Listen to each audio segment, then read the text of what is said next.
Welcome to the Get Published podcast, sponsored by Brodie Consulting Group. To get more information about our coaching, publishing, executive ghostwriting, and podcast production services, go to getpublishedpodcast.com. Hello, I am Paul Brodie, and thank you for joining us for another episode of the Get Published podcast, where we help authors get published with a proven system that works. And today, we're being joined by Aaron Rhodes, author of Learning to Breathe. Aaron, welcome to the show. Thank you, Paul. Thank you for having me on today. Well, we are thrilled to have you. Are you ready to begin? I am ready. All right. Question number one. What is the one piece of advice that you would give to a first-time author who is currently writing their book?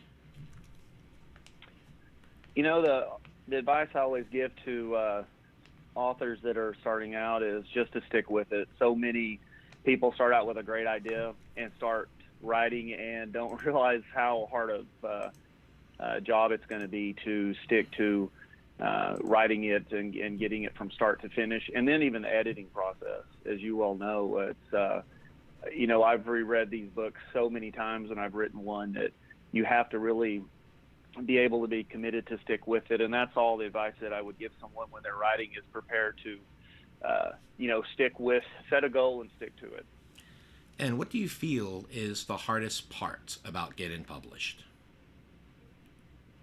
The hardest part getting published is when you don't have a big name to back you up. You have to jump through a lot of hoops, so to speak, as far as where to send your book to, if you want to be self-published, if you want to try to go through a traditional publisher. And I think that's the hardest part for new authors, not knowing where to turn. Writing a book is one thing, and then getting it published is another one. So I think that it is very frustrating looking as a new author where to go and not knowing the process. Fortunately, there's a lot of useful tools on the internet to help new authors see where they need to go and what the best route for them is. And which route did you go? I went through my first book, He's My Son. I actually went through Westbow Press. I did not attempt a traditional publisher. I wanted to be able to have control of the entire product. It's a memoir about when me and my son both were ran over by a car, and he almost lost his life. And very passionate about that story, and I did not want to give up any rights to it, so I went through Westbow Press, and so I could hold on to all rights for it, including I also looked down the road that I'm writing a screenplay for it, and God willing, if it ever gets turned into anything more than the book that it is right now, that I do have full rights to all of that. So that's why I went that route. Excellent. Well, let's talk about marketing. So please share a marketing strategy that you have used in your book launch that has worked well. Social media has been great. What we did, I say we, me and my wife, it's been a two-person show for the most part.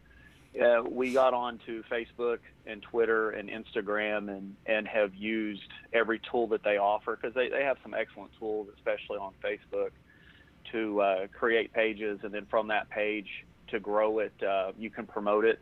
That is a great tool to have to try to get more likes, and from there get people to be introduced with the product as far as our book goes. So that was the approach that we really went with it. I also went through, made sure I got onto Goodreads and became a Goodreads author, and tried to establish myself as far as on the marketing end, going and doing as many book signings and speaking events that I could, no matter how big or small. Sometimes there's a group of 4 or 5 people. Sometimes there's 50 or more people. So that's been our big approach: social media, and then never turn down a request to come and talk about your book and yourself. So how were you able to get those different speaking gigs? So with He's My Son, interesting about it was it happened in 2001 in the accident. So I didn't write the book, call it a love project. It was 10 years in the making. We didn't start writing it I didn't start writing it until 2011 and had it published in 2013. So throughout that time leading up to then, I was having speaking engagements at churches and youth groups specifically about overcoming these obstacles in your life, because these are faith-based books. And I'm also in healthcare. That I got into healthcare because of the accident my son was in, and saw how great a job these healthcare professionals did with taking care of my son Landon, that I got into that profession and ended up taking care of patients that had been through traumatic injuries. And because of that, it led me to be able to speak to hospital groups. And so that's how I kind of was known beforehand in small circles. So once a book came out, I used those relationships and turned them into opportunities to go to speak to people, because I believe that it's more to me than just about the book. It's about the story that's in the book, and wanting to help other people through hard times in their life, be it through a tragedy or illness or death, and to hopefully give them hope at the end of the day, And I was able to go to several groups, including once the book came out, high schools in the Dallas-Fort Worth area. I went to several of them, and in addition to honor societies, and talked to these students with high goals for themselves about how to get published, since I had already gone down that path. So most of them came about through previous relationships, and then it just kind of sparked from there, from word of mouth, to get me to go out to speak to these groups. Well, I think you mentioned the main thing, and I think that's going to be the hook for this episode, and that is never turning down a speaking request, because I have that same philosophy. I speak at Rotary clubs, chambers of commerce, all these different organizations, because the thing is, you just never know where it's going to lead you. Whether it's 5 people or it's 500, you never want to turn down a speaking request, because at the end of the day, you're always out there, you're talking about your book, your brand, your business, and the thing is, people want to hear that story, and when you share that, there's just a ton of opportunities that comes out of it. But I think most people need to realize it's not just where you put a book out there and you hope for the best. I mean, you've got to be out there promoting. You have to be out there not being afraid to speak, because there are a lot of opportunities that come with your book, especially if you've already have some pre-established relationships, which clearly you've had. Absolutely. Absolutely. I agree. Well, speaking of books, I'd like to know, what is your favorite book, and what was the number one thing that you learned from it? My favorite book was A Time to Kill by John Grisham, who is also my favorite author.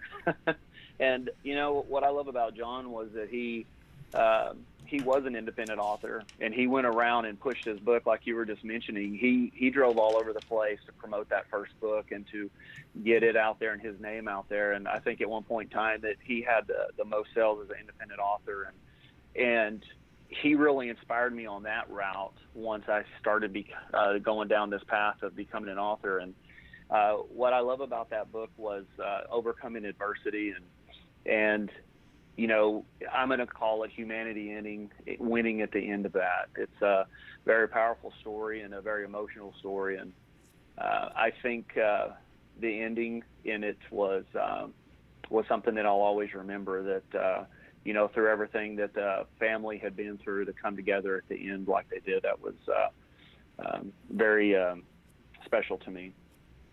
And for our final question, what is your favorite quote and why? My favorite quote is from Martin Luther King, and it is, "In the end, we will remember not the words of our enemies, but the silence of our friends." And I always preach that to my children, especially through a lot of things that we go through currently. It's that you're never in the wrong to speak up for the right. So I always talk to my kids about that and try to live through that myself. So that definitely is my favorite quote.